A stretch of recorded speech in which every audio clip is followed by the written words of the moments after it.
صوفیاء کے ہاں عموماً یہ بات زیر بحث لائی جاتی ہے کہ انسانی نفس کی 3 اقسام ہوتی ہیں، کیا قرآن و سنت سے بھی یہ 3 اقسام ثابت ہیں؟ بس اس کو آخری سوال رکھیں کیونکہ ٹائم قریب ہے، باقی انشاءاللہ اگلی دفعہ کریں گے۔ دیکھیں میرے بھائیوں، صوفیاء کے اندر تو آپ کو کئی ایک بحثیں ملیں گی تصوف کی کتابوں۔ میں نے اپنی ینگ ایج میں ایف ایس سی لیول پہ یہ ساری کتابیں پڑھیں، مکاشفۃ القلوب، کیمیائے سعادت اور منہاج العابدین۔ امام غزالی تو ظاہر ہے اس میں ایک بڑی پرسنالٹی ہیں، اس کے بعد رسالہ کشیریہ بھی پڑھا، احیاء العلوم بھی۔ صوفیاء نے سمجھانے کے لیے ٹرمنالوجیز ڈیفائن کی ہوئی ہیں قرآن سے ہی ڈیڈکٹ کر کے۔ ہمیں ان ٹرمز سے اختلاف نہیں ہے، لیکن وہ جو اس کو جس طرح پریزنٹ کرتے ہیں وہ غلط ہے۔ نفس کی کوئی اقسام نہیں ہے، نفس کی حالتیں مختلف ہو سکتی ہیں۔ نفس تو ایک ہی ہر بندے کے ساتھ نفس لگا ہوا ہے، یہ نہیں ہے کہ ان کے ساتھ جو ہے وہ چیتے کا نفس لگا ہوا ہے، ان کے ساتھ عقاب کا لگا ہے، میرے ساتھ جو ہے وہ انسان کا لگا ہے، یا کسی کے ساتھ گدھے کا لگا ہوا ہے۔ اس کے لیے نفس کا لفظ بھی استعمال ہوتا ہے، روح کا لفظ بھی استعمال ہوتا ہے۔ جب میں کہتا ہوں میرے ہاتھ، تو یہ ہاتھ ہے۔ جو میں میرے کہہ رہا ہوں، میں کون ہوتا ہوں؟ یہ میں کون پوزیس کر رہا ہے؟ وہ میرا نفس، میری روح ہے، جس کو اللہ نے یہ جسم دیا ہوا ہے، وہ پوزیس کر رہا ہے اس میں کو، وہ نفس ہے۔ اس کی 3 حالتیں ہوں گی، اقسام نہیں ہے۔ کسی کا نفس قیامت والے دن اگر اللہ کو وہ اوبے کرتا رہا تو نفس مطمئنہ ہوگا، جس کا ذکر قرآن میں موجود ہے۔ یا ایتھا النفس المطمئنہ ارجعی الی ربک راضیۃ مرضیہ فادخلی فی عبادی وادخلی جنتی۔ اے اطمینان والے نفس، اے اطمینان والی جان، اپنے رب کی طرف لوٹ اس حال میں کہ تیرا رب تجھ سے راضی، تو اپنے رب سے راضی، آ میرے خاص بندوں میں داخل ہو اور میری جنت میں آ جا۔ اللہ تعالیٰ ہمارا خاتمہ اسی حال پہ کرے، آمین۔ اور یہ اعلیٰ درجہ صحابہ کرام کو حاصل ہے، اس لیے ہم ان کے لیے کہتے ہیں رضی اللہ عنہ۔ قرآن میں بھی ہے رضی اللہ عنہ ورضوا عنہ ذالک لمن خشی ربہ۔ یہ ہر اس شخص کے لیے جو اپنے رب سے ڈرے، اس کو یہ مرتبہ حاصل ہو جائے گا، چاہے وہ صحابی ہو، چاہے آخری آنے والا مسلمان ہو۔ جو اپنے رب سے ڈرے وہ رضی اللہ عنہ ہو جائے گا۔ ایک نفس کی دوسری ایکسٹریم ہے، وہ ہے نفس لوامہ۔ اگر مطمئنہ نہ ہوا تو قیامت والے دن وہ نفس لوامہ ہوگا، اپنے اوپر ملامت کر رہا ہوگا، ہائے میں نے دنیا کیوں نہیں اللہ کے لیے گزاری۔ استغفر اللہ واتوب الیہ، اللہم اجرنا من النار، آمین۔ اس کا ذکر جو ہے وہ پارہ نمبر 29 کے اندر آپ کو سورۃ القیامہ میں مل جائے گا، نفس لوامہ کا۔ لا اقسم بیوم القیامہ، یہ لا نفی والا نہیں ہے، لفظی ترجمہ تو بنتا ہے کہ میں قسم نہیں کھاتا ہوں قیامت کے دن کی، لیکن یہ لا الگ ہے۔ عربی میں تو قومیں نہیں نہ آتے، انگلش میں تو ہم کاما ڈال کے علیحدہ کر لیتے ہیں۔ لا کا مطلب ہے یہ جو کافر کہنا نا قیامت قائم نہیں ہوگی، تو اللہ فرماتا ہے لا، نو، نہیں، غلط کہہ رہے ہو۔ اقسم بیوم القیامہ، میں قسم کھاتا ہوں، میں قسم یاد کرتا ہوں کہ قیامت ہوگی۔ لیکن یہ ایک ہی آیت ہے، لفظی ترجمہ تو بنتا ہے میں قسم نہیں کھاتا ہوں، لیکن ترجمہ یہ نہیں۔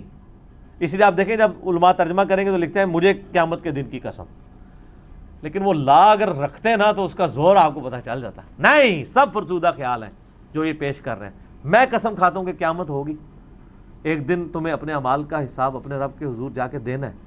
دا ڈے آف اکاؤنٹیبلٹی ہے، جواب دہی کا دن ہے۔ ولا اقسم بالنفس اللوامہ، اور نہیں، میں قسم کھاتا ہوں اس نفس کی جو ملامت کر رہا ہوگا۔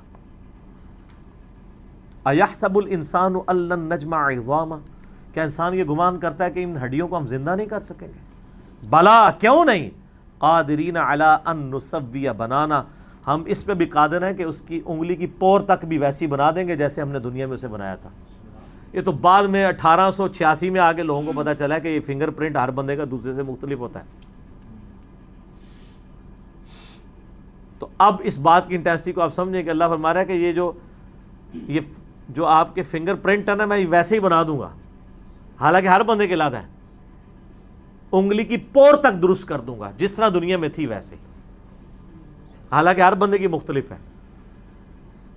یہ نہیں کہ اللہ تعالیٰ کو ملتا جلتا بندہ نکال لے گا اسے، نہیں، وہی بندہ ہوگا اسی طرح۔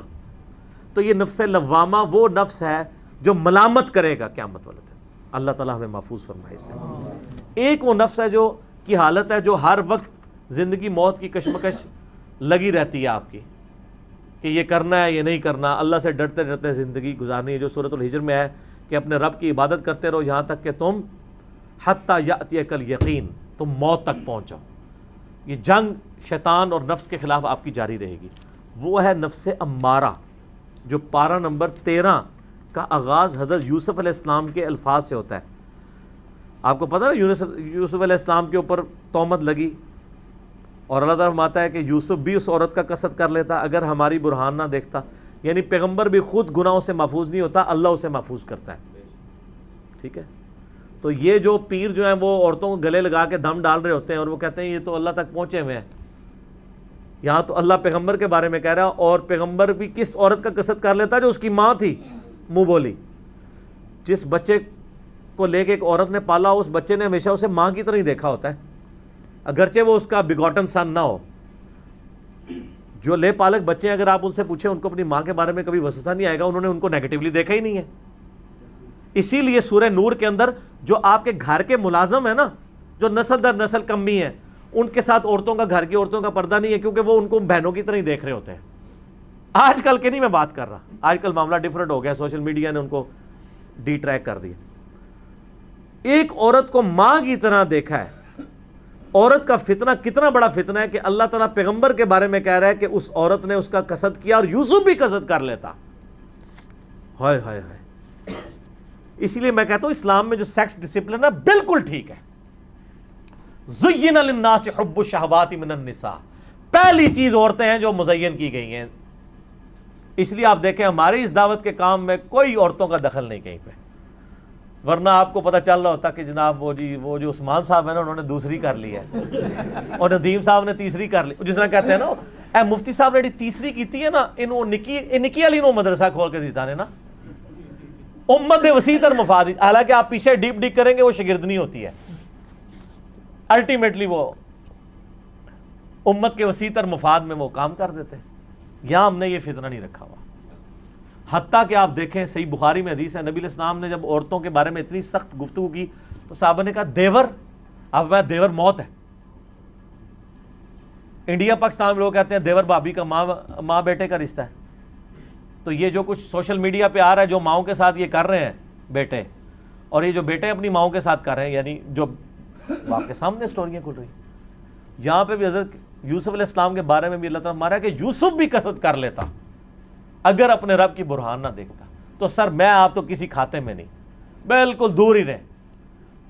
تو اس کے بعد اللہ تعالیٰ فرماتا ہے وما، عیسیٰ یعنی حضرت یوسف علیہ السلام کہتے ہیں وما ابرئ نفسی، میں اپنے آپ کو اپنے نفس کو بری نہیں سمجھتا ہوں کہ میں گناہ کر ہی نہیں سکتا۔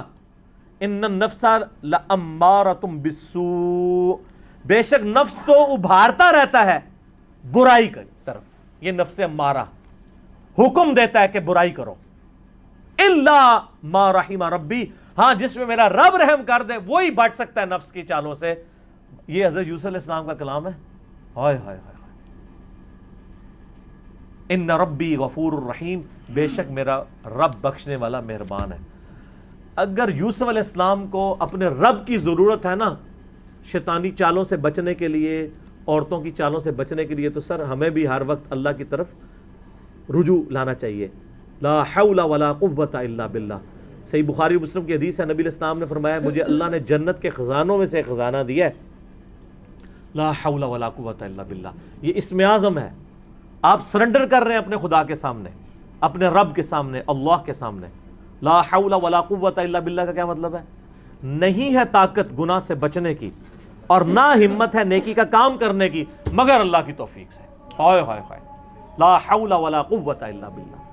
اعوذ باللہ من الشیطان الرجیم بھی پڑھا کریں، سورہ نحل میں ہے قرآن پڑھنے سے پہلے بھی اعوذ باللہ پڑھو، پہلے اللہ کی پناہ میں آؤ شیطان کے اگینسٹ، پھر اللہ مدد کرے گا۔